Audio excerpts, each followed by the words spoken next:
ભાજપ પ્રદેશ અધ્યક્ષ જગદીશ વિશ્વકર્મા સ્થાનિક સ્વરાજ્યની ચૂંટણીમાં પક્ષના વિજય બાદ મા અંબાના આશીર્વાદ લેવા અંબાજી મંદિરે પહોંચ્યા હતા। વહેલી સવારે તેમણે મા અંબાના ચરણોમાં શીશ ઝુકાવ્યું હતું।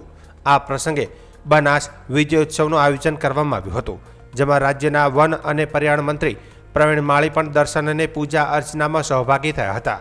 મંદિર ટ્રસ્ટ દ્વારા પ્રદેશ અધ્યક્ષનું ઉષ્માભર્યું સ્વાગત કરવામાં આવ્યું હતું। જગદીશ વિશ્વકર્માએ ભક્તિભાવપૂર્વક મંદિરના શિખર પર ધ્વજારોહણ કર્યું હતું। ત્યારબાદ તેમણે માતાજીની ગાદીએ જઈને ભટ્ટજી મહારાજના આશીર્વાદ પણ લીધા હતા। પ્રદેશ અધ્યક્ષ તરીકે જવાબદારી સંભાળ્યા બાદ પ્રથમ ચૂંટણીમાં કેસરીઓ લહેરાતા તેમણે આ જીતને માતાજીના આશીર્વાદ ગણાવી વિજયનો હર્ષ વ્યક્ત કર્યો હતો। તેમણે આસામ અને બંગાળમાં પણ સારા પરિણામો આવે તે માટે માતાજીને પ્રાર્થના કરી હતી।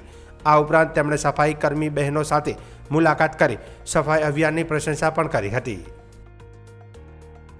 25-30 વર્ષથી ગુજરાતની જનતાએ અપાર પ્રેમ ભારતીય જનતા પાર્ટીને આપ્યો છે।